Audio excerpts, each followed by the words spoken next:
नितिन मोहिनी जी। राधा राधा वल्लभ वल्लभ श्री श्री हरे। हरेश। जी महाराज जी आपके चरणों में कोटि कोटि प्रणाम। महाराज जी, प्रारब्ध अनुसार आने वाले आकस्मिक मृत्यु को हम हमारे अभी के क्रियामान द्वारा प्रभु का नित्य स्मरण नाम जप सदाचार करके टाल सकते हैं क्या? मार्गदर्शन। क्यों टालेंगे?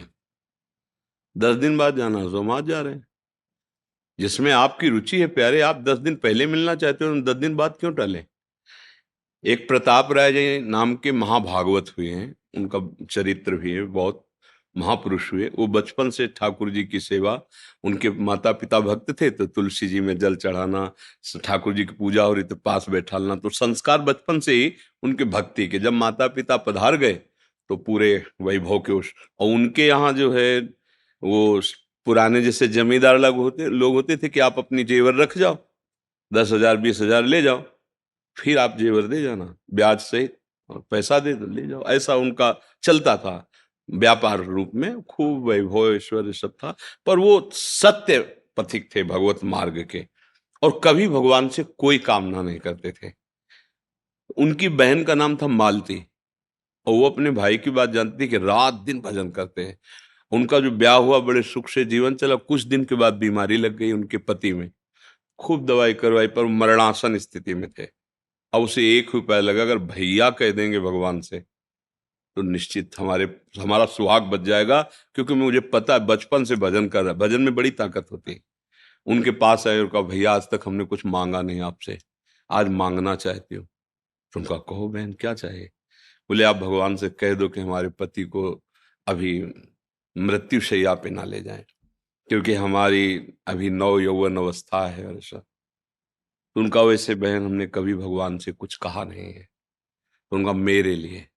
बोले ठीक है। गए और जहां एक कमरे में उनको जमीन पे लिटाया, अपनी गोद में सर रखा, और ऐसे माथे पे हाथ ऐसे रखते हुए जो नाम जप करते थे वही नाम अंदर ही अंदर, और भगवान से विनय कि भगवान मैंने कभी आपसे कुछ नहीं मांगा, लेकिन बहन कह रही है, इसलिए मैं आपसे प्रार्थना करता हूं कि आप इसको जीवन दान दें। उतने में उनकी समाधि लग गई, मतलब एक तंद्रा अवस्था, और वही बहन चरणों के पास बैठी थी, ठीक वैसी उसकी भावना एकदम तंद्रा में पहुंची। और दोनों ने देखा कि भगवत पार्षद आए थे, और वो उनका नाम वल्लभ था उनके पति का। तो उनसे कह रहे, वल्लभ आज तेरा सौभाग्य फिर रुक गया। भगवान मिलने के लिए व्याकुल थे और तुम भी व्याकुल थे, पर आज सौभाग्य रुक गया, क्योंकि महाभागवत प्रताप राय जी ने संकल्प कर लिया कि अब अभी मत ले जाओ। तो उनका ऐसा वो नहीं कर सकते, वो वल्लभ ऐसा नहीं कर सकते। मैं जन्म जन्म से जिनके लिए तड़प रहा था, आज मिलने का संयोग बन रहा है, और भक्त होकर वो हमें रोक देंगे? ये दोनों देख रहे थे, उनकी पत्नी मालती और उनके जो साले पद पर थे प्रताप राय जी भी। वो रो पड़े कि वो ऐसा नहीं कर सकते, वो भक्त हैं, वो जानते हैं इस बात को, वो ऐसा नहीं कर सकते। अचानक आंख खुली, दोनों की आंख खुली। उनका, बहन सुना? बोले भैया रहने दो, भगवान से प्रार्थना करो कि हमारी बात झूठी हो जाए। नहीं, उनको जाने दीजिए। बात समझ रहे ना? अगर भगवान हमें 10 दिन पहले बुला रहे हैं तो हम क्यों 10 दिन बाद जाना चाहेंगे? किस लिए जाना चाहेंगे? जैसे लगता है कि 10 दिन और भजन कर लेंगे। तो जब वो अभी मिलना चाहते हैं तो 10 दिन और भजन क्यों कर लें? अभी वो मिलना चाहते हैं तो हम उनके लिए कह दें कि नहीं अभी मत मिलो, 10 दिन बाद मिलना, क्योंकि हम भजन पूरा कर लें। इसमें कई राग है हमारे शरीर का, भोगों का, परिवार का, जो भगवत मिलन में बाधा पहुंचा रहा है। देखो एक बात अच्छे से समझ लो, सबको जाना है ना, ये बात समझ में है कि नहीं है? जाना है पक्का भैया, पक्का। मतलब रहना नहीं, पक्का। चाहे तपस्वी हो, चाहे महात्मा हो, चाहे विषयी हो, चाहे पापी हो, इसका नाम मृत्यु लोक है, यहां से जाना है। अच्छा, वो एक समय निश्चित है। अब उस निश्चित समय को सार्थक हम कर लें, राधा राधा, और अपने प्रभु के पास जाएं। अब इस राधा राधा का प्रयोग हम 10 दिन बढ़ाने के लिए क्यों करें? जो हमें भगवत प्राप्ति में, वो हम 10 दिन जीने के लिए, थोड़ा भोग भोगने के लिए, ये तो बहुत है हानि की। अरे जब फांसी अभी होनी ही है तो 10 दिन बाद हम ये रिक्वेस्ट करें कि फांसी देना, तो बहुत है मूर्खता है, क्योंकि 10 दिन प्रतिपल फांसी लगेगी। लगेगी कि नहीं लगेगी? जो 1 मिनट में लगने वाली है वो 10 दिन प्रतिपल लगेगी, क्योंकि आप 10 दिन बहुत बुरी तरह कटेंगे कि मुझे फांसी में चढ़ाना है, मुझे फांसी, तुम चढ़ाओ। अगर प्रभु बुला रहे हैं, आपको लग रहा है कि हमारा मृत्यु का समय, तो राधा राधा राधा, ये तैयारी है वहां के चलने। हम क्यों कहें मुझे रख लो, बोले नहीं जगत कल्याण होगा। क्यों जगत कल्याण हमसे? वो किसी भी के अंदर बैठ जाएंगे, मूकम करोति वाचालम पंगुम लंघयते गिरिम, वो जैसे यहाँ बैठ के बोल रहे हैं किसी के अंदर बैठ जाएंगे। अरे वो जहां बैठ गए वही व्यासदेव हो गया, वही नारद जी हो गया, वही सनकादि हो गया। बैठना तो उनको है ना, और हर ऑफिस उन्हीं की है, कहीं भी बैठ करके वो बोल सकते हैं। तो ये बातें अपने लोगों को समझना होगा, क्योंकि अपने भक्त हैं, अपने भगवत मार्ग के पथिक हैं।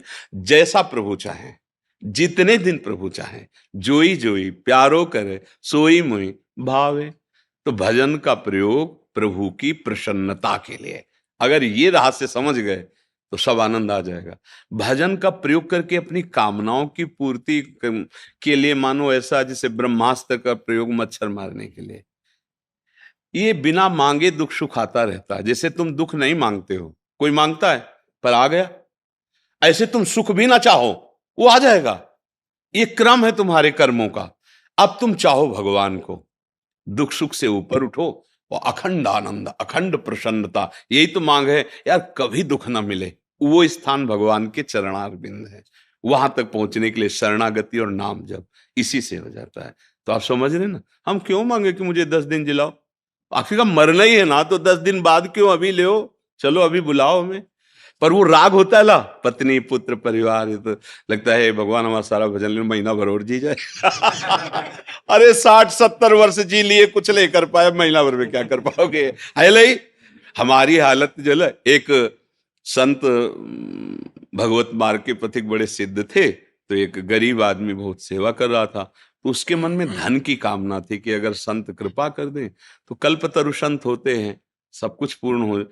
तो एक दिन उन्होंने कहा कि महाराज जी, बहुत दिन से सेवा आपकी कर रहे हैं, एक मन में हमारी बात दबी हो आपसे, कहा हमारा मन एक धनी हो जाए। उनका उससे बेटा, धनी होने से शांति तो मिलनी नहीं है, पर तुम चाहते ही हो तो ये पारस मणि है, इसको ले जाओ, जितने लोहे में छुआ दोगे सब सोना हो जाएगा।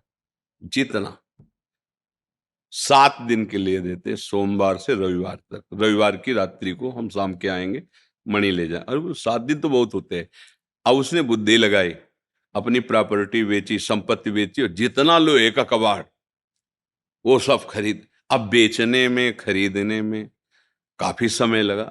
सब पूरे घर में लोहा लोहा लोहा लोहा, दरवाजा बंद करके इकट्ठे छुआ देंगे पारसमणि। सब अंदर करते करते शाम हो गई। स्वामी जी आए, बोले पारसमणि वापस करो। बोले स्वामी जी बस छुआने का काम रह गया है। बोले 7 दिन हो गए, अभी तक एक कील को सोना नहीं बना पाए। अब जो संपत्ति थी वो भी चली गई, कबाड़ घर में रह गया, सोना बना नहीं पाए। हम लोगों की हालत यही है। भगवान ने अवसर दिया है, राधा राधा राधा, सोना बना लो श्वास को, परम धन राधा नाम। अब लगता है पहले सब व्यवस्थाएं भोग भोग ले सब, और जीवन की शाम आ गई। अब लगता है थोड़ा समय तो दे दो। बोले कितने साल? 50 वर्ष में कुछ नहीं कर पाए, अब थोड़े समय में क्या कर लोगे? तो हमारे पास जो अभी वर्तमान में समय है, चाहे वो एक श्वास हो या 1 मिनट हो, हम प्रियालाल का स्मरण करें, इसी से हमें मंगल हो जाएगा। हमारे प्रभु बड़े कृपालु हैं। एक सिद्धांत रखा है, अंतःमति सोगति। सब बिगड़ गया पूरा जीवन, लेकिन अंत में हम भगवान की शरण में होकर राधा राधा राधा वो सब बना देंगे। भगवान कहते हैं तेसाम हम समुद्धरता मृत्यु संसार सागरात। बस ये बात समझ लो, जीवन रहे या न रहे इसकी परवाह मत करो, ये निश्चित है।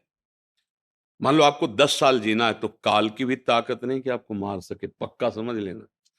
और भैया अगर शाम तक जाना है तो फिर किसी की ताकत नहीं कि कोई बचा सके। देखो परीक्षित जी को ब्रह्म ऋषि बालक श्रृंगी ऋषि ने शाप दे दिया कि आज के 7वें दिन तुम्हें तक्षक सांप डसेगा और तुम्हारी मृत्यु हो जाएगी। तो बड़े बड़े महात्मा गंगा के किनारे रेती पर परीक्षित जी आमरण अनशन व्रत लिए हैं। बड़े बड़े महात्मा लोग बैठे, लेकिन कोई उस सांप को मिटाने की बात नहीं कर रहे।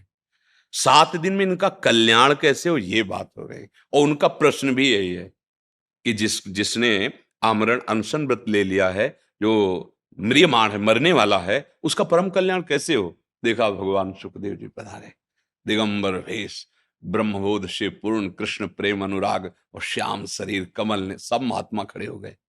यद्यपि उनके पिता पितामह आदि भी बैठे हुए थे, पर जो ऊंची स्थिति सुखदेव उसका आदर किया, और 7 दिन भगवत चर्चा हुई, पर उन्होंने बचाया नहीं कि जाओ मैं तुम्हारे साप को मिथ्या करता, ऐसा नहीं कहा, भागवत सुनाई। अब इसके बाद ये पूछा कि बेटा, भागवत में बेटा परीक्षित, तुम्हें तक्षक से भय है क्या? तो बोले गुरुदेव, एक तक्षक क्या, करोड़ों भयंकर मृत्यु रूप धारण करके तक्षक आ जाए तो आपकी कृपा प्रसाद से अब कोई भय नहीं। बस चल दिए सुखदेव जी, सांप नहीं मिटाया। अब इसके बाद जो उनके पुत्र जन्मेजय जी थे, वो महान, उन्होंने बड़े बड़े मंत्र वालों को बुलाया, और पहले से, क्योंकि 7 दिन का समय था ना, तो पहले एक भवन निर्माण करवाया जो एक खंभे के ऊपर, फिर ऊपर भवन, और उस पर परीक्षित जी मंत्रवेत्ता, मंत्रों के द्वारा कील दिया कि वायु भी जाएगी ना तो उन मंत्रवेत्ताओं को पता चलेगा कि अमुक दिशा से वायु जा रहे, सांप और चींटी चुनमुन की तो बात जाने दो। और ऐसी औषधियों का लेप कि खंबे से कोई सूक्ष्म रूप लेके ना जा पाए, सबको रोक देना, परीक्षित जी से कोई नहीं मिलेगा जाकर, केवल ब्रह्म ऋषि, क्योंकि अंतिम समय का, तो ब्रह्म ऋषि के फूल में ही पराग से भी छोटा रूप लेके तक्षक बैठ गया। महाराज जे ही ऐसे किया, भयंकर रूप रख के डस लिया, उड़ गया, किसी के रोके नहीं रुकी मृत्यु। प्रमाण है ना। तो हमें चाहिए निश्चिंत हो जाना, एक दिन मेरी मृत्यु होगी। देखो डर लग रहा है, सोच के डर लग रहा है, मरेंगे यार, भैया छूटेंगे, भाभी छूटेगी, पत्नी छूटेगी, पुत्र छूटेगा, सब छूटेगा, ये पक्का है छूटेगा। अब एक चीज ऐसी जो तुम्हें बचा लेगी, भयंकर दुख, भगवान का नाम, पक्का। ये ज्ञान विज्ञान जैसे आपके दिमाग में ना, इसकी सार्थकता है कि संसार का चिंतन छोड़कर प्रभु का चिंतन करो। अगर ये नहीं भैया तो सब व्यर्थ हो गया। बस नाम जप करो, भगवद आश्रित रहो, और खूब कर्तव्य का पालन करो। भगवान ने तुम्हें सेवा के लिए अवसर दिया है, भगवत सेवा रूप से परिवार का पोषण करो, नाम जप करो, नशा न करो। सबसे प्रार्थना है, जो शराब पीते हो मत पीना, अगर हमारे पास आए हो तो मेरी बात, ये बुद्धि भ्रष्ट कर देती। मांस खाना कितना घृणित कार्य है यार, कितने गंदे स्वभाव हो रहे हैं। दूसरे का मांस खा रहे हो, तुम अपने को स्वस्थ, अपने को बुद्धिमान समझ रहे हो, अपने को ग्रेजुएट समझ रहे हो।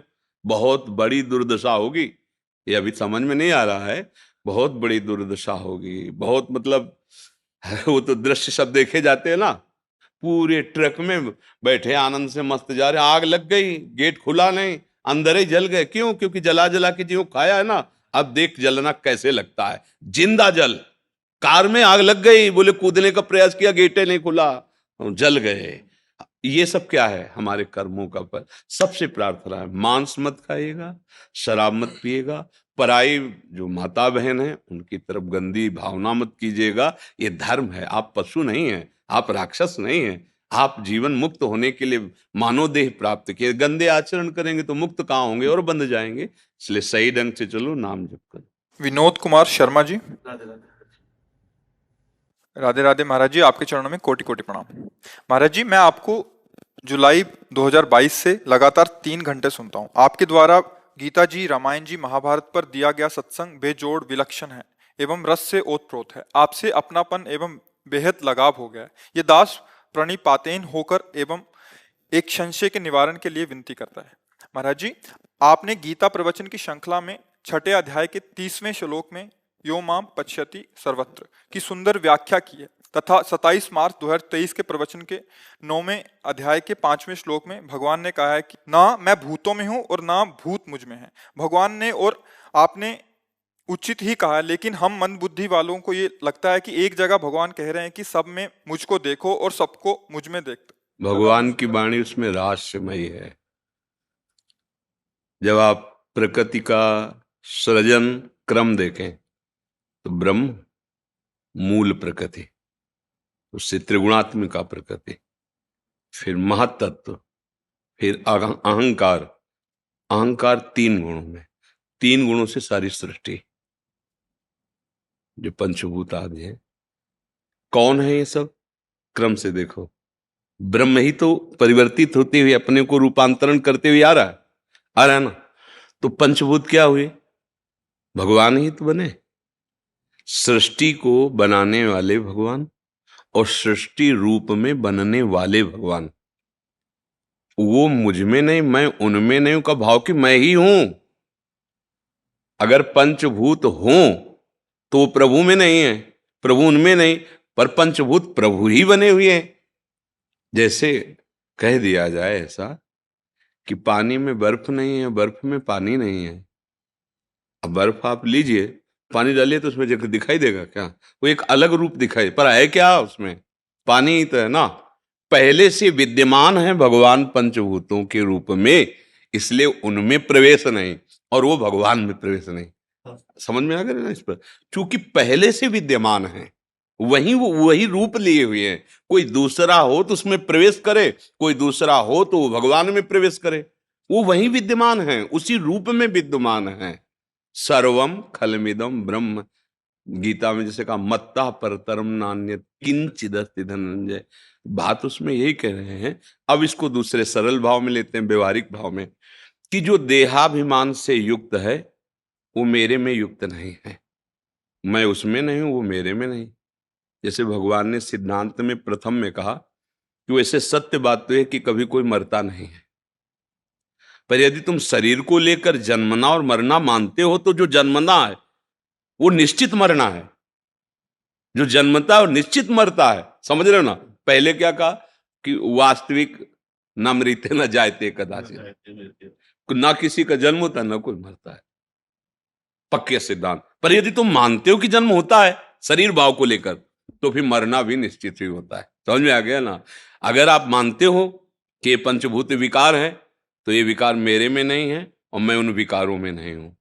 अगर मानते हो तो, नहीं तो मैं ही पंचभूत हूं। आप भगवान की विभूतियां पढ़ के देखना, उसमें भगवान त्रिगुण माया को भी अपना स्वरूप बताते हैं। ये पंचभूत भी मैं हूं, इंद्रियां भी मैं हूं, मन भी मैं हूं, भगवान बता रहे। और जब भगवान ब्रह्मा जी को उपदेश कर रहे हैं ना नारायण जी, तो यही बता रहे हैं कि मैं ही था, मैं ही हूं, मैं ही रहूंगा, मेरे सिवा कोई नहीं। अब उनका प्रवेश किस समय करना जब पहले से विद्यमान है? पर वो अपने लोग ना समझने के कारण ऐसा भाव नहीं समझ पाते हैं। और ये चिंतन से आता है, भगवान ही ऐसा अनुभव कराते हैं, तब ये बात समझ में आती है। जब भगवान कहे मैं उनमें नहीं हूं, वो मेरे में नहीं है। किन के लिए कहा? जैसे वो मानते हैं कि मैं जन्मा हूं, तो फिर तुम्हें मरना भी मानना पड़ेगा कि मरते हो। वैसे ना जन्मना है ना मरना है स्वरूप का। पर तुम देह भाव से आ गए ना, अब तुम विकार भाव से आ गए ना, तो ना भगवान में विकार है ना विकारों में भगवान है। और जब ब्रह्म भाव से आ जाओगे तो न विकार है न द्वैत है, एक ही सर्वम खलविदम ब्रह्म नेहा नास्ति किंचन वासुदेवा सर्वम। सर्वम का मतलब होता है सर्वम। उसमें कोई किंचन बात, कोई संशय है इससे? जी, हमें बहुत अच्छा लगता है। जैसे आप बोले ना कि हम सत्संग सुनते हैं, उस पे भी जो प्रश्न होता है मुझे बहुत अच्छा लगता है कि उपासक एकाग्रता पूर्वक सुन रहा है, मनन कर रहा है, और उस पे जो जिज्ञासा। अब जैसे यहाँ आके आप ऐसे वैसे प्रश्न करो ऐसे, तो आपको कुछ मिलने वाला नहीं। हम त्रिकालक भगवान की शरण में हैं, उनकी प्राप्ति, उनके मार्ग की बात, उनकी साधना की बात, ये हमारे मार्ग का विषय। अब हमसे तुम पूछो कि हमें ये रोग है क्या, तो वैद्य के पास जाओ या डॉक्टर के पास जाओ। वो ऐसे डॉक्टर में भी है कि अगर पेट डिपार्टमेंट का हो, आप हड्डी की बात करो तो कहेगा हड्डी वाले के पास जाओ, ले ला।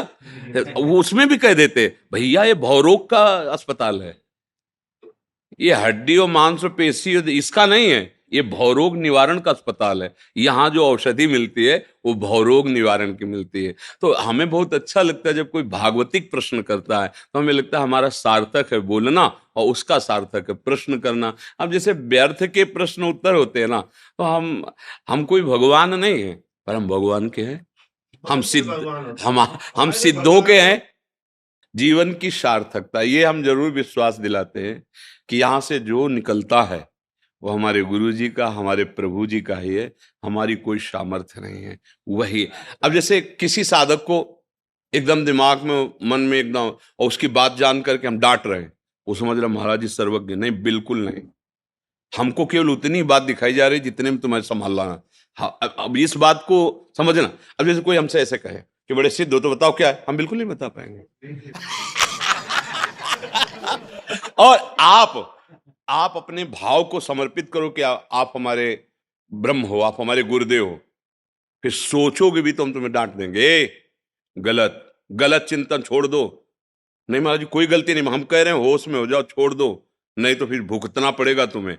अब वो समझ रहा महाराज जी जान गए। नहीं हम जान नहीं रहे, जिनकी तुम शरण में हो वो उतनी बात दिखा रहे हैं जितने से आपका कल्याण हो जाए। हम लोगों के पास इतना समय थोड़ी कि हम बैठे प्रपंच का चिंतन करते हैं तुम्हारे मन में क्या चल रहा है, तुम्हारे मन में चल नहीं, हमें देखना है हमारे प्रिया प्रीतम के मन में क्या चल रहा है। मन मन की रुचि जान नेह विधि अनुसार, उन लाडिलों का चिंतन करने के लिए तो बाबा जी बने, उनकी प्राप्ति के लिए भगवत मार्ग में चले। आप लोगों का आना भगवान की कृपा से उन्हीं के लिए है। अब यहां आकर अगर सुलझे नहीं तो फिर सब व्यर्थ हो जाएगा, सब व्यर्थ हो जाए।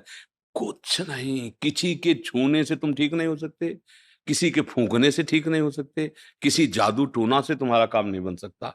सत्य बात स्वीकार करो, भगवान का आश्रय ले लो, नाम जप करो, अच्छे आचरण करो, तो सुखी मीन जह नीर तिम हरि शरण नहीं। अब ये बात समझ में नहीं आती सबके, वो बात समझ में आ जाएगी। अभी चाहे हम मतलब राख भर के तुम्हें दे दें और जाओ हो जाएगा, अल्लो तुम खुश हो जाओगे कि बाबा ने कुछ दे दिया। और हम तुम्हें बता रहे हैं परम बात, राधा राधा राधा, सदा सुखी हो जाओगे। अब ये बातें समझ में नहीं आ रही, क्योंकि हमारा जो मन बुद्धि है ना धोखेबाज है, हमें गलत सलाह गलत मार्ग में तो चला देता है। बहुत बचो, राधा राधा राधा सीधा मार्ग है, भगवान के वचन है। दैवी हृषा गुणमयी मम माया दुरतया मामेव ए प्रपद्यन्ते माया में ताम तरन्ते। केवल मेरी शरण में, केवल मेरी शरण में, मेरा नाम मेरे आश्रय में हो जाओ तो तुम मेरे ही हो, और फिर आगे चलकर तुम मैं ही हो, तुम मैं ही हो। आगे जब चलो जानत तुम्हें भगवत स्वरूप जी हो जाएगा जी। गौरव त्रिवेदी जी। राधे राधे महाराज जी, दंडवत प्रणाम। महाराज जी मैं एक संप्रदाय से जुड़ा हूँ जहाँ मुख्य गुरु के शारीरिक रूप से जाने के बाद दो भाग हो गए। एक भाग का कहना है कि दीक्षा लेने के लिए शारीरिक रूप से गुरु का होना आवश्यक है, अतः अब आप उनके शिष्य को गुरु बनाकर दीक्षा ले लीजिए। और दूसरे भाग का कहना है कि दीक्षा के लिए गुरु का शारीरिक रूप से होना आवश्यक नहीं है, उनकी अनुपस्थिति में और उचित योग्यता के अभाव में उनके शिष्य मुख्य गुरु की तरफ से ही दीक्षा दे सकते हैं। मतलब उन्हीं को मान के, उनकी छवि करके, पीछे से पर्दा करके, ऐसा करके शायद महाराज जी कि उन्हीं को गुरु मानो जो आपके आचार्य हैं, उन्हीं की बताई हुई पद्धति को एक ही गुरु मान के। और इधर कहते हैं कि जो उनसे मंत्र मिला है वो जो उनके गुरु हैं। थोड़ा सरस पद्धति ये हुई जो, हाँ, क्योंकि जैसे हमसे कोई पूछे तो हम तो यही कहेंगे कि आप आचार्य को गुरु मानिए, इष्ट को गुरु मानिए, पर आवश्यकता है हमें प्रगट में जो हमें दुलार और हमारे अंतःकरण पर शासन कर सकें। क्योंकि जैसे हम रसोपासना की भावना करें तो ललिता जो परम रस स्वरूप है, हम उनको गुरु मान लें, पर ललिता जी के भाषण संभाषण उनकी वचन हम समझ पाएंगे क्या? तो क्या करें? तो ललिता जी अवतरित हुई स्वामी हरिदास जी के रूप में, उनके रस परंपरा से जो मंत्र और उपासना पद्धति चली आ रही, अब किसी हरिदासी संत के चरण पकड़े और उनके आश्रित हो जाओ, वो हम पर दृष्टि रखे, तो वही बात आ जाएगी जहां पहुंचना है। सच्ची उपासना हमारे अंतःकरण पर शासन करने वाला कोई होना चाहिए। बोले भगवान है, भगवान तो सबके हृदय, दुर्दशा रुकी क्या? इसीलिए मोरे मन प्रभु अस विश्वासा, राम ते अधिक राम कर दासा।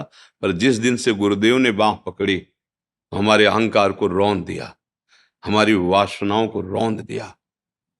तो भगवान तो थे ही हृदय में, अनंत जन्मों से हमारे साथ थे, सबके हृदय अछत अविकारी, पर सकल जीव जगदीन दुखारी। अपने को भी ऐसा लगता है और सिद्धांत भी ऐसा लगता है कि गुरुदेव के चरणों का प्रगट में आश्रय। मंत्र तो आचार्य का ही होता है, वही आचार्य परंपरा से आता है, और प्रत्येक उस आचार्य परंपरा का जो महापुरुष है वो अपने आचार्य पर ही आसक्ति करवाता है। जैसे अपने लोग मिलेंगे तो क्या बोलेंगे? श्री हरिवंश, तो जिनका मंत्र जिनकी उपासना वहीं तो पहुंच रहे हैं। पर अब हरिवंश महाप्रभु प्रगट रूप में आपको तो डांटेंगे नहीं आके, पर अगर आप एक भी थोड़ी भी चेष्टा हमारे मार्ग के विरुद्ध करेंगे तो हम आप पर शासन करने। अब ये चाहिए हमको। और जब हम कभी हार रहे हो तो गले लगा, तू चिंता क्यों करता है, हम हैं ना, इतना प्यार माँ जैसा और शासन, ये दो प्रगट में गुरुदेव से मिलते हैं। दर्शन करे आओ आप, प्रभु के साक्षात विराजमान है हमारे राधा वल्लभ, बांके बिहारी राधा रमण जी, कोई मूर्ति थोड़ी, साक्षात प्रगट हुए। पर आपको ऐसा भय नहीं लगेगा। और आप किसी प्रगट भगवत भजन करने, उन्हीं का भजन करने वाले संत का आश्रय ले लो, आप डेहरी नांगने में भयभीत हो जाएंगे यदि सच्चे शिष्य हैं। और आपसे गलती हो रही ना, तो आप उनके सम्मुख जाने में भयभीत हो जाएंगे कि अगर कहीं उनकी दृष्टि पड़ गई है तो एकदम एक ये चाहिए, ये चाहिए गुरु। ये अव्यक्त से नहीं होगा, ये व्यक्त गुरुदेव से होगा। ये हम अपनी बात कहते हैं, बचपन से बाबा जी थे, ऐसा स्वभाव था अपने धर्म पर। और बिल्कुल बिना गुरु की ये अहंकार नष्ट नहीं होता। हाँ, अहंकार हो जाए तो देवर्षि नारद को भी भ्रम हो गया, नहीं हो गया? देवर्षि नारद चरित्र में पढ़ो, गुरुदेव ने पकड़ा उस राक्षस को जो हम अंदर बैठे पुष्ट हो रहा था, उन्होंने पकड़ा। फिर जो जैसे कुम्हार ने मिट्टी को पीट पीट करके एक दाना भी नहीं रहने देता, क्योंकि वहीं से मटकी फूट जाएगी जहां एक रवा रह जाए, एकदम महीन करके पानी डाल के गोंद के उसे एकदम मलाई जैसे करके फिर आकार दे दिया, घड़ा सकोरा जो। ऐसे गुरुदेव एकदम अहंकार को मिटिया मेट करके फिर भाव दे दिए, दास्य भाव, सख्य भाव, वात्सल्य भाव, गोपी भाव, सहचरी भाव। हमें लगता है ये हमारे हृदय का अनुभव और कुछ महापुरुषों के वचनों का प्रमाण कि बिना प्रगट सदगुरुदेव के शासन में आए परमार्थ पे चला नहीं जा सकता। ग्रंथ पढ़ के परमार्थ में अनुभूतियां प्राप्त नहीं की जा सकती। इसीलिए शब्द ब्रह्म का पारगामी विद्वान और पर ब्रह्म की अनुभूति से युक्त सदगुरुदेव का वर्ण करने के लिए जगह जगह कहा गया है, क्योंकि हमें दुलार और शासन दोनों चाहिए। जिस समय सतोगुण, उस समय हम शास्त्र की बात मान लेंगे, लेकिन जिस समय काम आ रहा है, क्रोध आ रहा है, तब ये भय होना चाहिए कि जाते ही उनकी दृष्टि हमें पहचान लेगी और हमारा भरी समाज में जो स्वागत होगा। अब कांप गया मन की, अभी आरती उतर जाएगी, सामने पहुंचोगे ना, अभी तुम भूल से भी, क्यों हमारे गुरुदेव सर्वज्ञ हैं, देखते ही जान जाएंगे कि गलती नहीं, नहीं राधा राधा। ये डर जो आया ना, ये भगवान से नहीं आया है। यद्यपि भगवान और गुरुदेव अभेद है, अभेद होते हुए भी हाँ मोते ही अधिक गुरु ही जिए जानी, भगवान स्वयं कह रहे हैं। शास्त्र प्रमाणित बात है, गुरु साक्षात परब्रह्म। तो हम परब्रह्म को छवि में शासन नहीं ले सकते, प्रगट में शासन ले सकते हैं। आज भी कह रहे हैं हमें विश्व में मृत्यु से भय नहीं लगा, लेकिन गुरुदेव से आज भी भय लगता है। अगर वो दृष्टि ऐसे कर दे तो हृदय कांपने लगता, कोई अपराध तो नहीं बन गया, कोई तो, क्योंकि सांप का सब उनके हाथ में है, सब उनके हाथ में। जैसे हम कहीं भी चरण रखें, पृथ्वी ही आधार है, ऐसे हम कुछ भी सोचे, हमारे गुरुदेव आधार है। उन्हीं के आधार से हमें प्रियालाल का परिचय है, उन्हीं के आधार से प्रियालाल हमें स्वीकार। हमारी तो सामर्थ्य नहीं वहां तक पहुंचने की। तो मुझे लगता है कि आचार्य परंपरा से जो संत महानुभाव उसी में रमण कर रहे हैं, उपासना में, मंत्र में, गुरुदेव आज्ञा, उनको गुरु वरण करके उनके प्यार और शासन में अपने को समर्पित कर दे, तो हमें लगता है भगवत प्राप्ति सहज है। क्योंकि हम सब कुछ यही छाती की बातें हैं।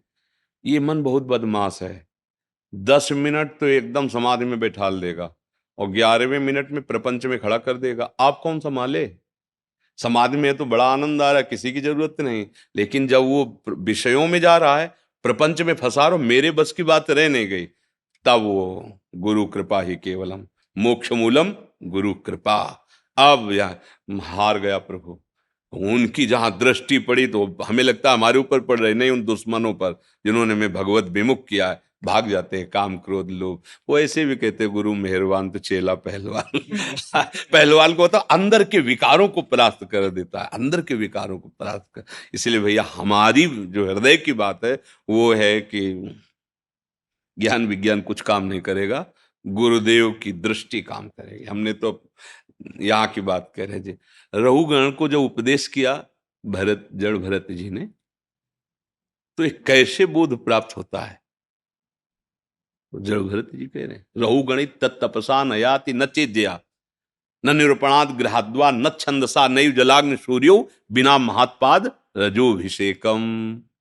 हे रघुगण, ये तपस्या से नहीं होता, ये गृहस्थ धर्म की आराधना, जल सूर्य की आराधना, इन सब से नहीं होता, ये दान पुण्य तीर्थयाटन से नहीं होता, ये होता है भगवत प्रेमी महापुरुषों की चरण रज से अभिषेक करना। अभिषेक का मतलब होता है उनकी आज्ञा पे रहना। ऐसे नहीं कि चरण रज लगा लियो मनमानी आचरण, नहीं। चरण रज लगाने का मतलब है अब जो ये कहें करें हम सोई, आए लिए चले नहीं। अब आपकी आज्ञा पे हमारा जीवन समर्पित, अब बोध प्राप्त हो जाए। तो चाहे शिव विरंच सम होई, गुरु बिनु भव निधि तरे न कोई। हमें लगता है सब साधना सिद्धांत एक तरफ और गुरु की मुस्कुराहट एक तरफ। सब साधना सिद्धांत एक तरफ और गुरु की मुस्कुराहट। अगर गुरु कृपालु हो जाए तो घोर पतित को भी परम पद में बैठाल दे, वो तो करुणा में है। इसलिए गुरुदेव का तो वर्ण करना ही है, करना ही है। और ऐसे गुरुदेव का वर्ण करना जो प्रगट में हमें डांट सकें, जो प्रगट में हमारा निरीक्षण परीक्षण करें, हमें देखें। अब एक न सुने एक नहीं देखा, गुरु शिष्य अंध बधिर कर लेखा। गुरु देख नहीं रहा कि शिष्य क्या कर रहा है, शिष्य सुन नहीं रहा कि गुरु कह क्या रहा है, तो क्या है फिर दोनों का मामला गड़बड़ी है। हमारे को देखें, हम उनकी बात सुने, उनको लगे कि ये मेरा जन है, हमें लगे कि ये हमारे ईश्वर है, इनकी आज्ञा से हमारा परम मंगल। ऐसा होता है अध्यात्म में गुरु शिष्य का संबंध। शिष्य आसक्त तो गुरु निरपेक्ष, कोई अपेक्षा नहीं शिष्य से, बस आज्ञा का पालन करो चलो। और शिष्य आसक्त यानी कि गुरु हमारी तरफ देखते नहीं तो क्या मतलब जाने से, क्या नहीं, वो नहीं देखते। वो जहां देख रहे हैं वही तुम्हें पहुंचाना चाहते हैं। इसलिए तुम उनके देखने को ना देखो, तुम अपने को देखो। तुम किसको देखते हो, तुम किसकी तरफ जा रहे हो, भाव ये है। भूमिका गांधी जी। राधे राधे महाराज जी। महाराज जी, अगर ये स्पष्ट रूप से समझ आता जा रहा है कि सब कुछ ईश्वर के हाथों में ही है और मैं कुछ भी नहीं, तथा इससे जीवन में वैराग्य भी उत्पन्न हो रहा है परंतु अभी तक पूर्णता घटित नहीं हुई है, ऐसी स्थिति में हम क्या कर सकते हैं जिससे हम। अगर 100% में 1% भी बात समझ में आ रहे ना, तो आप विजय श्री को प्राप्त हो रहे हो। अगर 1%, 99% नहीं समझ में आई, 1% आने लगी तो अनंत जन्मों का अंधकार जो माया जनित था उसमें 1% सत्य वस्तु झलकने लगी ना, 99% जीत जाओगे। दीर्घ काल तक अभ्यास जारी रखो। जिस साधन के बल से, जिस सत्संग, नाम जप, गुरु सेवा, इष्ट सेवा, समाज सेवा के बल से आपको कुछ सत्य भासने लगा है, वो पूर्ण सत्य दिखाई देने लगेगा। आप उसी अभ्यास को दृढ़ता पूर्वक दीर्घ काल तक चलाइए। कैसी भी परिस्थिति आवे उस अभ्यास को मत छोड़िए, तो सत्य का बोध हो जाएगा। डरने की क्या बात है, घबराने की क्या बात। हम कहते 24 घंटे में अगर 24 मिनट भजन करने लगे हो ना, तो हम ठेका लेते हैं, काम हो जाएगा। 24 मिनट भजन करो, केवल 24 मिनट। तुम संसार के गृहस्थ धर्म में हो, व्यवहार में हो, 24 मिनट तो यार निकाल ही सकते हो, नहीं? 3 घंटे फिल्म के लिए निकाल सकते थे। 24 घंटे भजन के लिए क्यों नहीं निकाल। अच्छा, राधा राधा राधा राधा राधा राधा राधा, जो भी नाम भगवान की कृपा से आपको प्रिय लगे, 24 मिनट। उससे क्या होगा, ये 24 मिनट आपके 24 तत्व हैं अंदर, जिनके द्वारा सब सृजन हुआ है, स्थूल सूक्ष्म कारण, तीनों को पावन कर देंगे। ये 24 मिनट भजन एक दिन 24 घंटे पे आपको ले जाएगा। शुरू तो करो, आप शुरू करो 24, बस इतना कि बस 24 मिनट हमको भाई भजन करना। अब उसमें भी लोग पूछने लगे कि अगर हम स्कूल जा रहे हैं या नौकरी जा रहे हैं तो बस में बैठे हुए चल जाएगा। अरे यार, हम हर काम करने के लिए छूट दे दी, 24 मिनट केवल भजन के कह रहे हैं, तो वो 24 मिनट शांति से है। अब और समय तो और लाभ ले लो ना, ओवर टाइम को 24 मिनट हमें दो। कैसे? शांत बैठ गए, तुम्हारा मन है नहा लो, तुम्हारा मन मत नहाओ, हमें कोई तुम्हारे नहाने धोने से मतलब नहीं, नाम से मतलब है। अपवित्र पवित्रो वा सर्वावस्थांगतो पिवा, या स्मृत पुंडरीकाक्षम सवायाभ्यांतरा शुचि। बस घड़ी में देख लो 24 मिनट, राधा राधा राधा राधा राधा राधा राधा राधा राधा। हम ये नहीं करें मन से जपो, हम ये नहीं करें माला से जपो, तिलक लगाओ कंठी में, हमने नहीं करे। तुम्हारी कुछ श्रद्धा हो मत कुछ करो, तुम सीधे उठो और 24 मिनट देख लो, राधा राधा राधा राधा राधा राधा राधा। 24 मिनट हो गए, मानो तुमसे तुम्हारा काम हो गया। एक जैसे ना लेवरी करना, ऐसे तुम करने लगो। अगर महात्मा न बन जाना तो हमें बताना, ये नाम ही आपको पावन कर देगा। ये नाम ही, तर्क करने की जरूरत नहीं है, जैसे तुम चल रहे हो। हम कई बार प्रार्थना की, आज कलयुग का समय है, हम आपको त्याग की शिक्षा दें तो आप नहीं स्वीकार करेंगे, लेकिन पकड़ने की शिक्षा दे रहे हैं कि आप जैसे हो वैसे। राधा राधा 24 मिनट इसमें और डाल लो। आप परम त्यागी हो जाओगे। जैसे जैसे मन पवित्र होगा, आपकी गंदी आदतें, गंदे व्यसन आपको जलाने लगेंगे। हाय कब छूटेगी ये बात, मैं कितना नीच हूं, कब सुधरेंगे, ऐसा आने लगेगा। अब पहले से उसे को छोड़ दो, फिर पकड़ो तो नहीं पकड़ पाए, पकड़ लो तो सामर्थ्य आ जाएगी, छूट जाएगा सब। 24 मिनट भजन करने लगो, भगवान की कृपा का अपने आप अनुभव होने लगेगा। मनुष्य जीवन का परम लाभ है अपने कर्तव्य कर्म को भगवान की सेवा समझ के करना, और बीच बीच में भगवान का नाम जप करते रहना। ये दो बातें बहुत जोर की हैं। जैसे माता पिता की सेवा, पत्नी पुत्र आदि हैं, इनकी भी सेवा, इन रूपों में भगवान भी पधारे ना।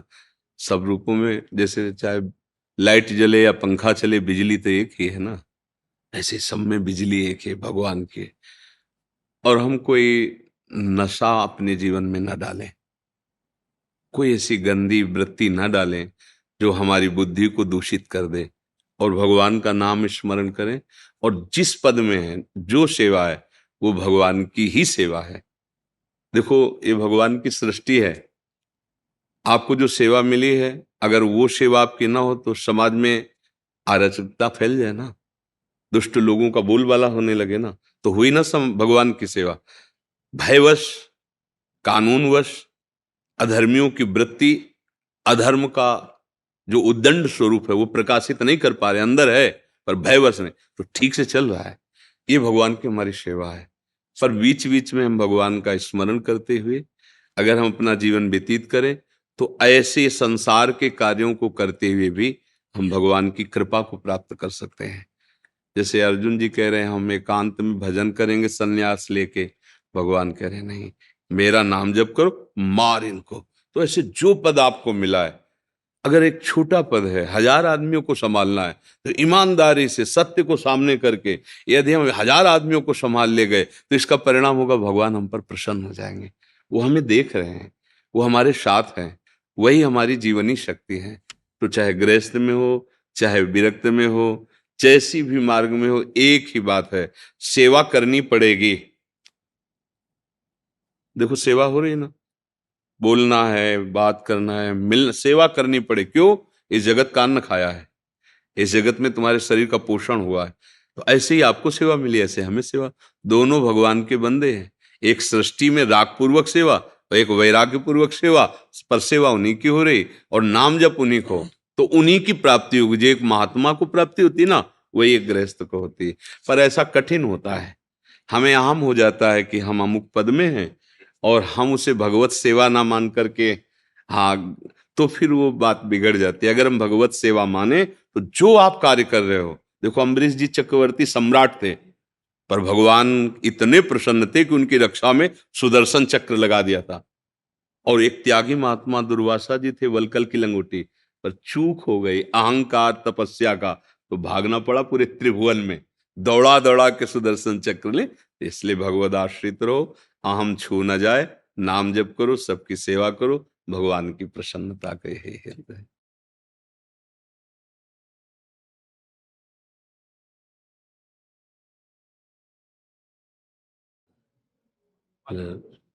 संतों को मालव प्रभु कैसे हैं? कृपा है, बढ़िया है। हाँ कृपा है, धन्यवाद महाराज, हमारी आत्मा बहुत सी धन्यवाद। तू लोगों को चाहिए। आपकी कृपा है, आप आए। तो जो आज मन में सोचा था वो जरूर पहनाओ सब संतों को। प्रभु जी एक थोड़ा सा प्रेजेंट करना चाहते हैं आप। बैठ जाओ आप, बैठ जाओ, आसन दो संतों को, दो आसन। आज्ञा कीजिए महाराज। कल भी हम आए थे गुरु जी जी आपके पास, जी। तो हमारी बहुत आत्मा कर रही थी आपको मिलने के लिए, तो कहने लगे हमारे डायलिसिस कराने गए हुए हैं। हाँ कल तो डायलिसिस, कल हमारा ही बहुत मन से आत्मा से बहुत दुखी हुई है कि हमारे लोगों को इतना बड़ा दुख लग रहा है। तो वैसे शरीर का दुख कोई दुख नहीं है, ये तो देहाभिमान के कारण ही हमें बहुत ज्यादा दुख सुख में लिप्तता हुई है। जो स्वरूप है वो दुख सुख से परे है। जब उसका वास्तविक गुरु कृपा से बोध हो जाता है, तो सहनशीलता इतनी होती है कि हर कष्ट सह जाते, आनंद पूर्वक सहा जा सकता है। और हम परमार्थ के प्रतीक हैं अपने सब, तो इसी शरीर राग को मिटाने के लिए ही तो हम परमार्थ पे चले हैं। वास्तविक हमारा ये स्वरूप नहीं है, न स्थूल शरीर, न सूक्ष्म शरीर, न कारण शरीर। जो हम आत्म स्वरूप हैं, इसी की स्मृति से हमें अपनी विस्मृति हो गई है। अब इसकी विस्मृति करके अपनी स्मृति में स्थित हो जाना है। यही हमारी साधना, चाहे ज्ञान मार्ग से देखो, चाहे भक्ति मार्ग से देखो। जैसे ज्ञान मार्ग में ना, तीनों शरीरों का बाध करने पर जो अचिंत्य हमारा स्वरूप है, उसी में हमारी स्थिति होती है। और जो भक्ति है ना, तो जो अचिंत्य तत्व है उसे आराध्य देव के रूप में माना गया, और अपने को दासत्व भाव में भेद करके माना गया, वो जाकर अभेद ही हो जाता है। तस्मित तज्जने भेदा अभावात, प्रभु और प्रभु के जन में अभेद स्थिति, जानत तुम्हें हो। तो बात तो घूम के वहीं आती है। तो अपने को भगवत चिंतन में रखना, चाहे वो आत्मस्वरूप का चिंतन, चाहे गुरुदेव का चिंतन हो, चाहे प्रभु के नाम रूप लीला का चिंतन हो, वो एक ही परम तत्व के ये चिंतन। हमारा चिंतन देह और देह जनित भोग और देह जनित चेष्टाएं, ये हमारा चिंतन है। मतलब व्यवहार में वर्णन किया जाता है, लेकिन अपने लोग व्यवहार के नहीं, अपने लोग परमार्थ के सुभट हैं, परमार्थ के योद्धा हैं। तो हमारा यही प्रयास रहना चाहिए कि अंदर से जितना बाह्य चिंतन है वो सब विस्मृत हो जाए। बाह्य व्यवहार की सत्ता नहीं है। ना सतो विद्यते भाव, ना भाव विद्यते सता। जिस सत का कभी अभाव नहीं है, उसी का अनुभव करना है। ये जो व्यवहार है, जैसे विविध प्रकार के धर्मावलंबी जन एक दूसरे के धर्म को ऊंचा नीचा करके लड़ाई झगड़ा, ये परमार्थ के पथिकों का मार्ग नहीं है। जब द्वैत है ही नहीं तो झगड़ा किससे है? सर्वम खलमिदम ब्रह्म, चाहे जिस मार्ग का पथिक हो। जब सीय राम में सब जग जाती, तो फिर बचा कौन? जब जड़ चेतन जग जीव जत सकल राम में जान, चाहे भक्ति से चलो चाहे ज्ञान से चलो। तो अपने को चिंतन जो हमारा वो संभालना, बस यही साधना है हमारा। अंदर ही अंदर चिंतन गुरुदेव के वाक्यों पे हो, वेदांत वाक्यों पे, मंत्र पे, नाम पे। तो संसार का पहले हम विस्मरण करें, और जहां संसार का विस्मरण हुआ, यही संसार है, स्थूल देह, सूक्ष्म देह और कारण। तो सच्चिदानंद आपका स्वरूप है। जैसे नहीं, शिवोहम अहम ब्रह्मास्मि, जो ज्ञान मार्ग के पथिकों का अनुभव में वही स्वरूप है। तरंग से वायु निकल गई तो समुद्र ही था, समुद्र ही है, समुद्र ही रहेगा। वायु विकार ही तरंग नाम दिए थी। ऐसे ही ये देह विकार जो है मायाकृत, इसमें हम फंस गए, स्त्री पुरुष उत्तम अधम। और वो अंदर जो तत्व है वो एक ही है, उसमें द्वैत नहीं है। इसलिए खूब भजन परायण, संयम पूर्वक शरीर के व्यवहार को अपने दुख सुख में सम्मिलित न करें। इसका मान अपमान, इसका दुख सुख, इसका जन्म मृत्यु मेरा नहीं है, ये अनुभव में आ जाना ही हम वैरागियों का परम वैराग्य का फल है। अगर ये अनुभव में ना आया तो फिर प्रपंच ही है नहीं? मान अपमान दुख सुख लाभ वाले तो प्रपंच ही है फिर। इसलिए निरंतर जो हम परमार्थ के योद्धा हैं, सहनशीलता हमारा कवच है। कोई गाली दे, हम मुस्कुरा के निकलेंगे, ये हमारा परमार्थ है। बल है उसको शासन में लेने का, तप बल, देह बल, सब बल है। पर वो नीचापमानम शुद्धा, नीच पुरुषों द्वारा किए हुए अपमान को भी वो अमृत के समान से। ये हमारे परमार्थ के सुभट के लक्षण हैं। कोई बहुत सम्मान कर रहा है, दोबारा याद नहीं आनी चाहिए उसकी। कोई बहुत अपमान कर रहा है, उस पर कभी गुस्सा नहीं आनी चाहिए। राग रहित विचरण, बाहर भी और अंदर भी, वही महात्मा है। जो राग रहित है वही महात्मा है। जो अनुराग युक्त है वही प्रेमी है। चित्त व प्रभु में अनुरक्त, या आत्मरति या कृष्ण रति, एक ही बात है। आप सबके चरणों में प्रार्थना है। क्या अभी और कुछ बात है? यही मन में थोड़ी सी प्रश्न थी, हाँ तो मन की जो शंका थी वो निकली। हाँ, और हमें बड़ा सुख मिलता है जैसे आप। देखकर महाराज जी हमें बहुत खुशी हुई है, आपको जो कुछ चाहिए। नहीं, आप सब गुरुजन है, आप कृपा करके दर्शन देने आए। हम अदम रोगी शरीर तो जा नहीं पाते, तो आप सब महापुरुष आ करके हमें दर्शन देते हैं।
और सुनो सखी, लाडली जो अकेले लालजू नहीं, लाल से कल ली है वो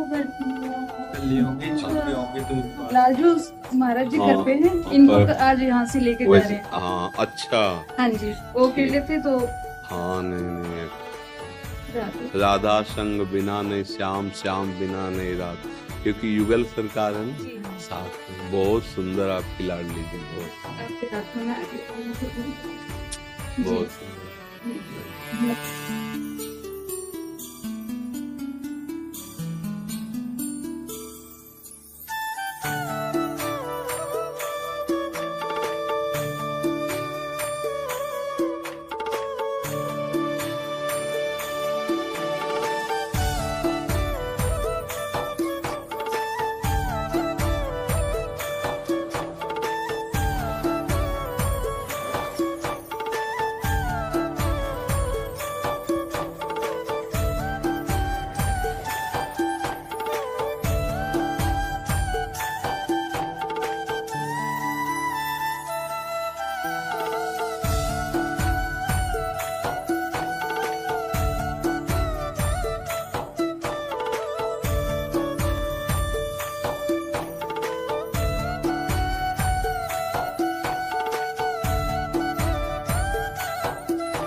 जब कोई हृदय पुकारे, तत्क्षण राधा रानी कष्ट निवारे।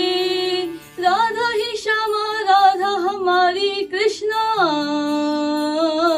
राधा हरे हरे कृष्णा। जय राधा राधा